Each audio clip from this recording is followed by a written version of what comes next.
আসসালামু আলাইকুম রহমতুল্লাহি ওবরাকাতুহু। জি, আমি ডাক্তার মীর শহীদুল ইসলাম। আমার গুরুত্বপূর্ণ চেম্বার তথা ঐতিহ্যবাহী শেখগার সিলেট থেকে আপনাদের মাঝে সংযুক্ত হয়েছি।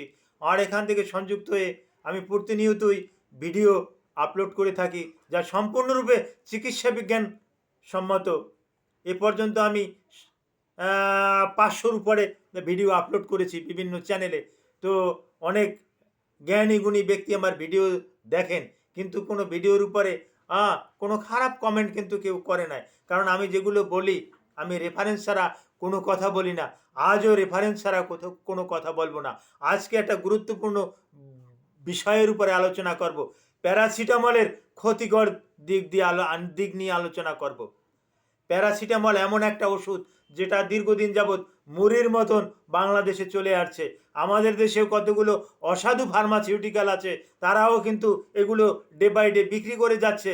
তারাও কিন্তু এই দিক নির্দেশনা কিন্তু মানুষকে কিন্তু দিচ্ছে না, যার পরিপ্রেক্ষিতে ক্যান্সারের মতন রোগ মানুষের শরীরে ডে বাই ডে বাসা বাঁধ দিচ্ছে। লিভার ধ্বংস হচ্ছে, কিডনি ধ্বংস হচ্ছে, কিন্তু কেউ কোনো এ ব্যাপারে বিক্রি করতেছে না। তারা বিক্রির জন্য পাগল। হ্যাঁ, ফার্মাসিউটিক্যাল কোম্পানির, আমি কোনো কোম্পানির নাম বলবো না, তারা বিক্রির জন্য পাগল।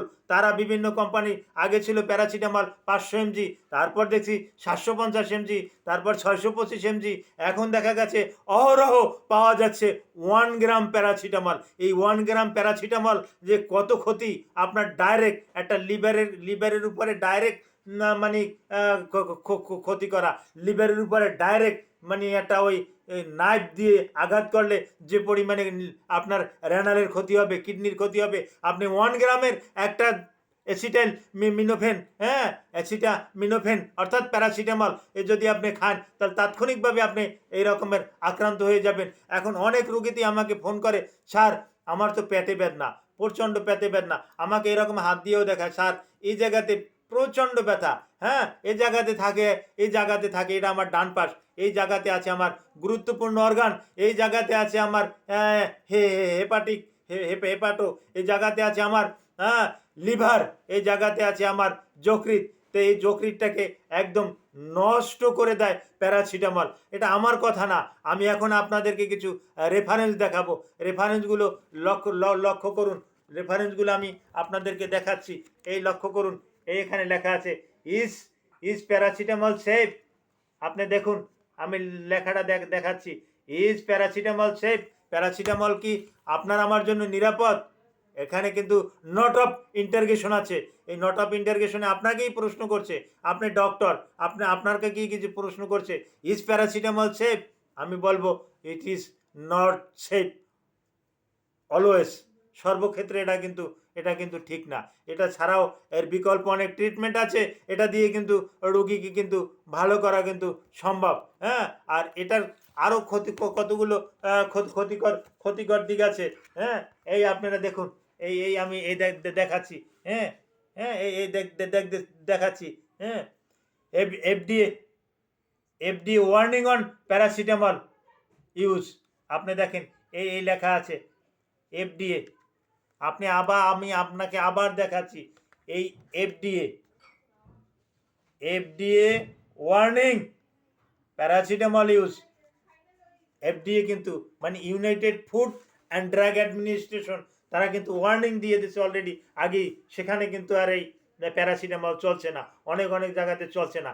একটা জিনিস না বললে নয়, আজ থেকে যখন আমি 20 বছর আগে, 22 বছর আগে যখন আমি প্র্যাকটিস করি, তখন একটা ড্রাগ আমি নিজেও লিখতাম, রফিকক্সিপ, একটা কোম্পানির নাম ভালো চলতো, ভ্যাগা, ইটোরিকক্সিপ, এগুলো কিন্তু লিখতাম।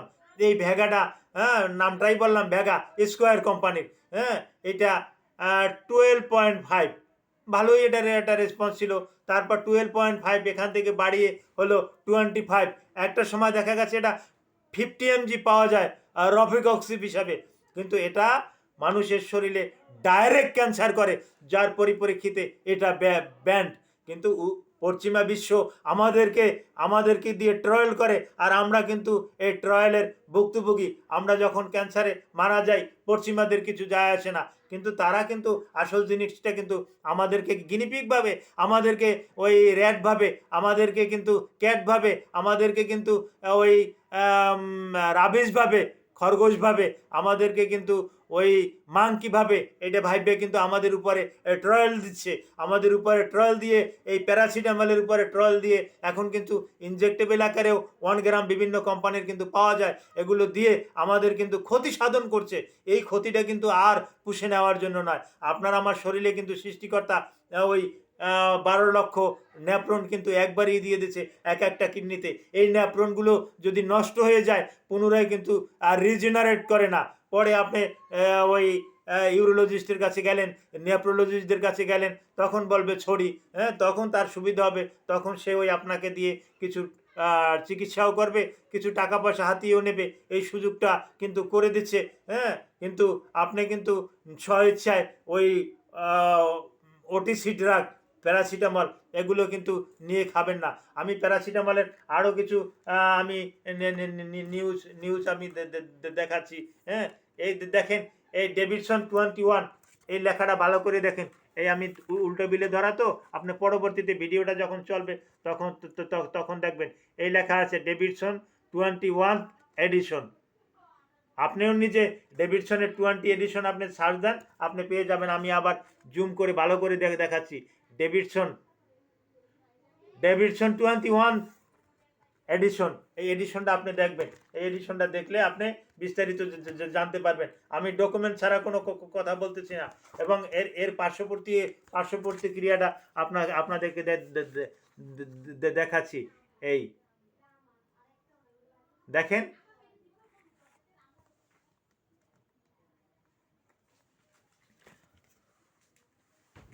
আমি এভাবেই দেখাচ্ছি। মেল ইনফার্টিলিটি, পুরুষ বন্ধ্যাত্বের কিন্তু অন্যতম একটা কারণ প্যারাসিটামল। দেখেন 1 নম্বরেরটা আবার লক্ষ্য করে দেখেন, mail infertility.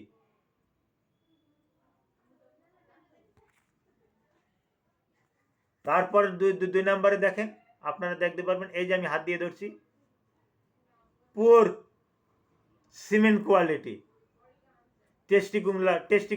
Testicular germ cell ক্যান্সারও হতে পারে। এই রকমের একটা অবাস্তবিক জিনিস ওটিসি ড্রাগ কীভাবে হয়, ড্রাগ অ্যাডমিনিস্ট্রেশন কেন এটার অ্যাগেনস্টে কেন এখনও সোচ্চার হচ্ছে না, আমার বোধগম্য নয়। আমি একজন সাধারণ চিকিৎসক, যদি আমি এটার উপরে সোচ্চার হতে পারি, তাহলে কেন drug administration, Bangladesh drug administration কেন এটার উপরে এখনও সোচ্চার হচ্ছে না? এটাকে কেন ওটিসি ড্রাগ হিসাবে এখনও যে যা চাচ্ছে সেটা নিচ্ছে? এবং ফার্মাসিউটিক্যালগুলো আজ 500, কালকে 625, তারপর এটা এক্সটেনশন রিলিজ, এটা ওই ক্যাফেন অ্যাড করে, এরকমের বিভিন্ন রকমের অ্যাড করে তারপরে সেটা 1 গ্রাম করে দিল। কেন এটা ড্রাগ অ্যাডমিনিস্ট্রেশন এটার উপরে অ্যাকশন নিল না? ড্রাগ অ্যাডমিনিস্ট্রেশনের কাছে কিন্তু আমি জবাব চাই। আমি এটা ড্রাগ অ্যাডমিনিস্ট্রেশন, আপনারা ওই যারা আছেন তারা কিন্তু আপনারা এটার জবাব দিতে কিন্তু বাধ্য থাকবেন, নতুবা কিন্তু আপনাদের অ্যাগেনস্টেও কিন্তু এর একটা অ্যাকশন বা প্রভাব পড়বে। শুধু ওই প্যারাসিটামলই না, এরকম আরও কিছু ড্রাগ আছে, এই ড্রাগগুলা অহরহ চলতেছে, যেগুলোর কোনো ভিত্তি নাই। যেমন বাংলাদেশের মার্কেটে একসময় চলতো H2 receptor blocker, cimetidine, ranitidine, এগুলোর যে কত রকমের সাইড এফেক্ট ছিল তখন আমি বলছি। তখন আমি এগুলা বলতে পারতাম না, যে আমি যদি এগুলো বলি তাহলে তো আমাকে চেম্বার থেকে আমাকে তো অনেক ডক্টররা, অনেক ফার্মাসিউটিক্যাল ডিভিশনারিরা তারাই চলবে, কারণ রেনিডিডিন একটা এক সাইডে ব্যবসা। কিন্তু এখন কালের বিবর্তনে, বিশ্বের চাপে, উন্নত বিশ্বের চাপে এখন রেনিডিডিন কিন্তু ব্যান্ড। এখন আর নিউটাকও পাওয়া যায় না, নিউ সেপ্টিনারও পাওয়া যায় না, রেনিটিডিনও পাওয়া যাচ্ছে না, ব্যান্ড। এরকমের অনেক ওষুধ ব্যান্ড। কিন্তু এই প্যারাসিটামলও এমন একটা সময় এটা গিয়ে ক্ষতিকর প্রভাবটা আপনারা ধরতে পারবেন, তখন আর কিন্তু করার থাকবে না। এখনই আমার কাছে অনেক ভাইয়েরা 1 গ্রাম খেয়ে তারপর সে এভাবে হাত দিয়ে বলে, স্যার আমি তো আর বাঁচতেছি না, আমি কদিন আগে ওই আইবিপি করাইছি, আইবিইউ করাইছি, আলট্রাসোনোগ্রাফি করাইছি, আমি তো এখন আর বাঁচতে পারতেছি না, এখন আমাকে কিছু একটা ভালো পরামর্শ দেন। কি তাকে ভালো পরামর্শ দেব? সে বিষের মতন সমতুল্য ঔষধ খেয়ে আমার কাছে পরামর্শ চায়, আমি তাকে কি পরামর্শ দেব? যে আশা করি বিষয়গুলো কর্তৃপক্ষ অতি গুরুত্ব সহকারে দেখবেন।